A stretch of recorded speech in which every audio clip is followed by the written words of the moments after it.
Sir Cedric had been the kingdom's strongest and most loyal knight. For many years, he served the king with honor. His sword had won many battles, and his name was spoken with respect across the kingdom. The people looked to him for protection, and he never failed them.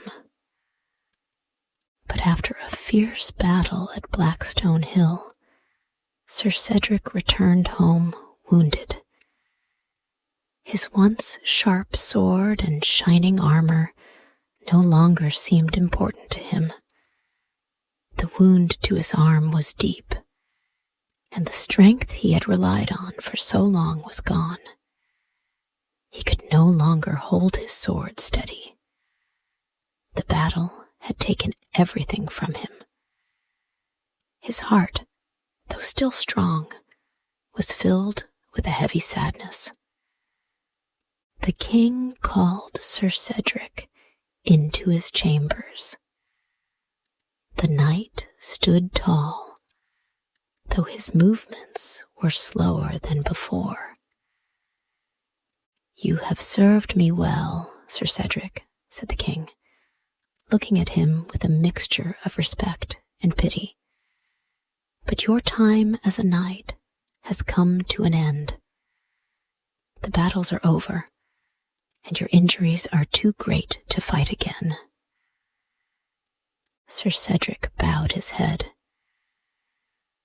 "I understand, Your Majesty. I am grateful for all you have given me." The king sighed deeply. "You have been a loyal servant, Cedric, but there is no more need for you in the army. Go home, rest, and take care of yourself. Your service is over." With those words, Sir Cedric's world felt as if it had crumbled. He had no family, no land, and now no purpose. He had been a knight for as long as he could remember. Without that role, he was lost. He bowed again and left the palace, feeling a heavy weight on his shoulders. Sir Cedric walked out of the palace gates, his heart full of uncertainty. Where would he go now? He had no home to return to, no family to support him. The road ahead seemed endless. He passed through village after village. He tried to ask for work, but no one needed a knight who could no longer fight. Some offered him food. Others gave him pitying looks. He didn't blame them. He was a broken man now, no longer the strong knight who had once been the kingdom's greatest protector. For days, he walked without direction, the weight of his armor heavy on his shoulders. His stomach was empty, and his mind was full of confusion. What could he do now? His body ached, and his heart felt as if it might break. The sun sank lower and lower, and Sir Cedric began to feel like he was walking toward a place he could never reach. One evening, he stumbled upon a small village. The houses were modest but clean, and the air smelled of fresh bread. Sir Cedric's stomach growled, and he couldn't resist the temptation to approach a humble cottage at the edge of the village. He knocked gently on the door. A woman opened it. She was middle-aged, with kind eyes and a welcoming smile. "You look tired, stranger," she said. "Come inside. I have food and shelter for the night." Sir Cedric hesitated. His pride told him to refuse, but his hunger was too strong. He stepped inside and the woman led him to a small kitchen. She placed a plate of bread and cheese before him, and Sir Cedric ate slowly, savoring each bite. "You've been traveling a long time," the woman said as he ate. "Where do you come from?" "I was a knight," Sir Cedric said, his voice low. "But now I have no place to go, no work, no purpose." The woman nodded, as if she understood. Sometimes life can change in ways we don't expect, but you're welcome to stay here as long as you like. My name is Lena. Sir Cedric looked at her, grateful for the kindness she had shown him. "Thank you, Lena. I don't know what to do anymore." Lena smiled softly. "Everyone has their place in the world. Maybe you just need to find yours." The next day, Lena spoke to Sir Cedric about her life. She and her husband, Eldon, worked a small farm just outside the village. Eldon had been injured in his youth, and though he could still help with the lighter tasks, it was hard for him to do the heavy lifting. Lena had been doing most of the work alone, and it was taking a toll on her. "If you're willing, you can help me with the farm work," Lena said. "It might not be grand, but it's honest work." Sir Cedric thought about it. He had never worked on a farm before, but he was used to hard work. The idea of doing something meaningful, even without a sword in his hand, appealed to him. "I'll help," he said. "I may not know much about farming, but I can try." Over the next few days, Sir Cedric worked hard alongside Lena. They mended fences, planted seeds, and collected firewood. His muscles, once used to swinging a sword, now found strength in other tasks. Although the work was physically demanding, it gave him a sense of peace that he hadn't felt in years. Eldon watched them from a distance, impressed by the knight's strength and willingness to help. He approached Sir Cedric one evening after a long day of work. "You're a good man, Cedric," he said, clapping him on the back. "I've seen many men come and go, but you've got a heart as strong as your hands. You'll find your purpose again. I know it." Sir Cedric smiled at the kind words, but felt a lingering emptiness inside. "I hope so." The days turned into weeks, and Sir Cedric continued to help Lena and Eldon. The work was grueling but satisfying, and each day he grew stronger. Though he still longed for the days of battle, he began to realize that perhaps this was the purpose he had been searching for. One day, Lena approached him with a new task. "The barn roof needs repairs. I can't do it alone," she said, her eyes warm and inviting. "Could you help?" Sir Cedric agreed without hesitation. He climbed up onto the roof and spent the entire day fixing the leaks. When the task was complete, Lena looked at him with admiration. "You've done a great job, Cedric," she said, her voice soft. "Thank you." Sir Cedric nodded, feeling a deep sense of pride. For the first time in a long while, he felt useful. But he also knew he couldn't stay here forever. The world outside was still waiting, and there were people who needed help. That evening, Lena gave him some advice. "You've helped us so much, Cedric, but there's a lot more to be done out there. There's always someone who needs help. Find them, and you'll find your path." After a few weeks, Sir Cedric had become an integral part of the farm. He was no longer just helping. The work felt like a part of him now. He had learned to appreciate the quiet moments, like watching the sunset after a long day of hard work, or the satisfaction of seeing a new crop sprout from the ground.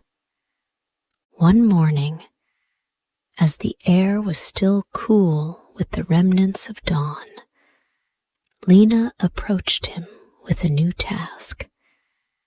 She was holding a worn piece of parchment in her hand. "The roof of the barn is leaking again," she said.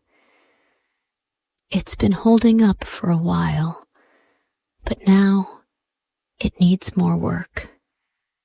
Can you fix it for me?" Sir Cedric didn't hesitate.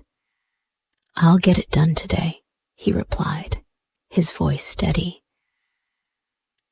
Lena smiled, grateful for his willingness to help. "Thank you, Cedric. You've done so much for us already. I know this task won't be easy, but I trust you." As he worked on the roof that day, Sir Cedric found that the familiar ache in his muscles felt different. He didn't mind the work. It gave him a sense of purpose, a feeling he had lost when he could no longer serve as a knight. But as the sun began to set, he realized that the work on the farm was not enough to fill the emptiness he still carried. He knew that there was more to do in the world, more people who needed help, and perhaps a greater purpose waiting for him out there. A few days later, Sir Cedric left the farm to restock on supplies in the nearby village. He had grown close to Lena and Eldon, but the feeling of being bound to one place started to tug at him. His heart still yearned for something more. He needed to continue his journey. In the village, Sir Cedric overheard a group of travelers talking about a distant kingdom to the east. The kingdom had once been rich and powerful, but now it was falling into ruin. The king of this kingdom was selfish and cruel, taxing his people heavily while living in luxury.